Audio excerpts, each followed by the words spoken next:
Film की शुरुआत एक विवाहित जोड़े मैट और केट से होती है, जो हाल ही में अपनी नई खरीदी हुई पुरानी सी हवेली में शिफ्ट हुए हैं। यह घर शहर से दूर एक सुनसान इलाके में खड़ा है। सामान जमाते समय दोनों हल्की फुल्की नोक-झोंक करते हैं। पता चलता है कि मैट एक संघर्षरत पेंटर है और केट कम वेतन में फ्रीलांस अनुवाद का काम करती है, इसलिए बजट बहुत सीमित है। यही एकमात्र घर था जो वे ले सके। थोड़ी देर बाद केट किचन में एक मरी हुई चिड़िया पाती है। उधर मैट पुराने फर्नीचर को साफ करते हुए एक अजीब सी क्रॉस के आकार की धातु की चाबी ढूंढ लेता है। केट चिड़िया को दफनाने बाहर जाती है, लेकिन अचानक मैट के ऊपर वाले कमरे से भारी आवाज आती है। जब वह वापस आती है तो देखती है कि चिड़िया का शव गायब है, जैसे किसी ने उठा लिया हो। घर में वॉलपेपर उखाड़ते समय मैट को दीवार के पीछे एक पुराना अजीब सा दरवाजा मिलता है, जिसके बीच में एक छेद बना हुआ है। वह वही चाबी छेद में डालकर दरवाजा खोल देता है। दोनों अंदर झांकते हैं, लेकिन जैसे ही वे कदम रखते हैं, पूरे घर की लाइटें जोर जोर से झिलमिलाने लगती हैं। घबरा कर दोनों बाहर आ जाते हैं और बिजली कंपनी को कॉल करते हैं। अगले दिन इलेक्ट्रिशियन आता है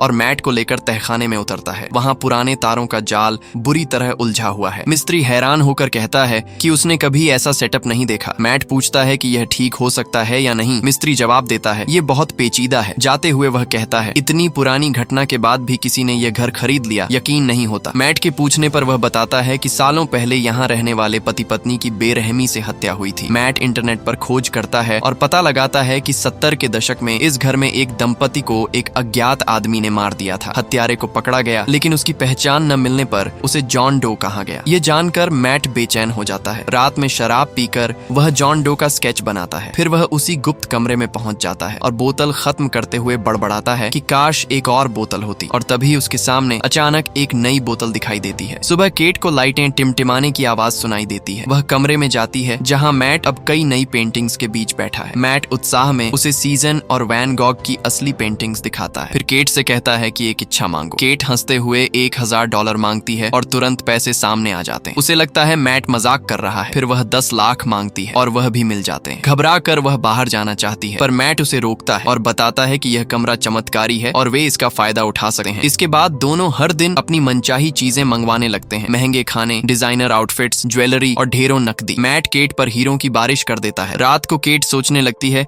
कि यह कमरा आखिर कैसे काम करता है, लेकिन मैट कहता है कि यह सवाल मायने नहीं रखता। दिन बीतते जाते हैं, वे पार्टियां करते हैं, हंसते गाते हैं और आखिरकार नौकरी भी छोड़ देते हैं। लेकिन कुछ समय बाद केट को भीतर से खालीपन महसूस होने लगा है। उसे एहसास होता है कि यह सारी विलासिता सिर्फ दिखावा है। मैट उसे खुश करने के लिए एक छोटा क्रैडल लाता है और बच्चा करने की बात करता है। केट, जिसने 2 बार गर्भपात झेला है, यह सुनकर टूट जाती है और बाहर चली जाती है। मैट भी उदास हो जाता है। जब मैट टहलकर लौटा है तो केट को गोद में एक बच्चा लिए देखता है। मैट भड़क जाता है। उसे लगता है कि केट ने बच्चा कमरे से बनवाया है। वह बच्चे को मिटाने को कहता है, लेकिन केट रो पड़ती है। मैट खुद बच्चे को लेकर कमरे में जाता है, पर जैसे ही बच्चे को रोते देखता है, उसका मन पिघल जाता है और वह उसे रहने देता है। अगले दिन अखबारों की कटिंग में मैट को पता चलता है कि जॉन डो गिरफ्तारी के बाद मानसिक अस्पताल भेजा गया था। वह कहता था कि कमरे ने उसे हत्याएं करने पर मजबूर किया। मैट सच्चाई जानने अस्पताल जाता है। नर्स बताती है कि 45 साल में जॉन से कोई नहीं मिलने आया। मैट झूठ बोलकर रिपोर्टर बन जाता है। जॉन उसे पहचान लेता है और कहता है कि वह जानता था मैट आएगा। वह बताता है कि मैट कमरे की ऐश्वर्य वाली दुनिया में खो गया होगा। मैट जब हत्याओं का कारण पूछता है, जॉन कहता है, मेरे पास और विकल्प नहीं था। वह चेतावनी देता है कि इस घर से निकल जाओ, नहीं तो सब खत्म हो जाएगा। जाते हुए कहता है, खतरनाक वह नहीं जिसके सपने पूरे न हो, बल्कि वह जिस पर हर इच्छा हावी हो जाए। मैट टूटे मन से घर लौटा है। पेट्रोल पंप पर वह देखता है कि कमरे से मिले नोट धूल में बदल रहे हैं। घर जाकर जब वह नोट खिड़की से बाहर फेंकता है तो वे तुरंत राख बन जाते हैं। वह वैन गॉग की पेंटिंग आदि बाहर निकालता है।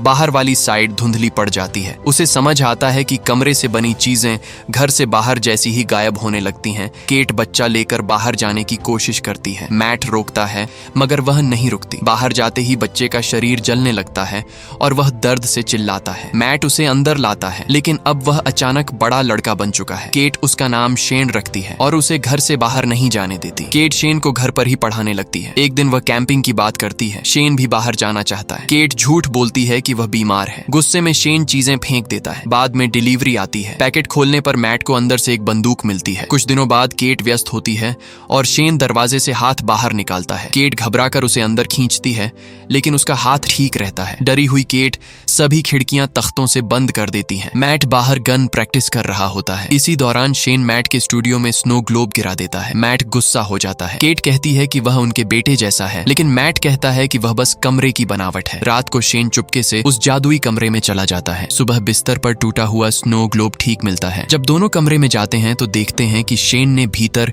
एक पूरा बर्फीला जंगल रचा है जहां वह स्नोमैन के साथ खेल रहा है। केट प्रभावित होती है, लेकिन मैट नाराज होकर उसे कमरे से बाहर निकाल देता है और दरवाजा बंद कर देता है। दोनों में झगड़ा होता है। केट चाहती है कि मैट शेन को अपनाए, लेकिन मैट डरता है कि इतनी ताकत वाला बच्चा कुछ भी कर सकता है, जैसे कोई दैत्य ही बुला ले। तभी फोन बजता है। शेन उठाता है। उधर जॉन डो है। मैट फोन छीन लेता है। जॉन कहता है कि बेटे के लिए बधाई। मैट पूछता है कि शेन की उम्र कैसे रोकी जाए। जॉन बताता है कि शेन तभी असली इंसान बन सकता है जब उसकी निर्माता यानी केट मर जाए। पहले मालिकों ने भी ऐसा ही किया था। जॉन डो वास्तव में उसी घर का बच्चा था। उन्होंने खुद अपनी हत्या कराई ताकि वह सामान्य मनुष्य बन सके। ये सुनकर केट सदमे में भाग जाती है। वह कार क्रैश करके खुद को मारने की कोशिश करती है, लेकिन आखिर डर कर रुक जाती है। घर पर मैट शेन को समझाता है कि वह असली नहीं है, बाहर जाएगा तो खत्म हो जाएगा। शेन रोता है। बाद में दोनों सुलह कर लेते हैं। केट लौटती है। दोनों को सोता देख खुश होती है। रात को मैट और केट करीब आते हैं, लेकिन शेन दरवाजे से झांक रहा होता है। उस रात शेन चुपके से मैट की जेब से घर की चाबी चुरा लेता है। सुबह कमरा खाली मिलता है। कपड़े बिखरे होते हैं। दूर एक किशोर खड़ा है। शेन अब बड़ा हो चुका है। वह कहता है, मम्मी देखो मैं बड़ा हो गया, और मैट पर बंदूक तान देता है। झगड़े में केट बेहोश हो जाती है। जब वह होश में आती है, मैट बताता है कि गोली चल गई और शेन मर गया। उसने उसे बाहर दफना दिया। केट रोती हुई बाहर भागती है। ट्विस्ट, असली मैट बेसमेंट में बेहोशी से उठता है। जो मैट केट के साथ था वह दरअसल शेन था, जिसने उसका रूप बना लिया था। असली मैट गुप्त कमरे में घुसने की कोशिश करता है, लेकिन दरवाजा अंदर से बंद है। वह दीवार तोड़कर अंदर घुसता है। उधर नकली मैट, शेन और केट खाना खा रहे होते हैं। केट घर छोड़ देना चाहती है। शेन मना कर देता है। उसकी हरकतों में बचपना झलकने लगता है। बोर्ड गेम खेलते समय वह केट को अजीब तरीके से छूता है और कहता है कि उसने उन्हें देखा है। केट को सब समझ आ जाता है। मैट जादुई दुनिया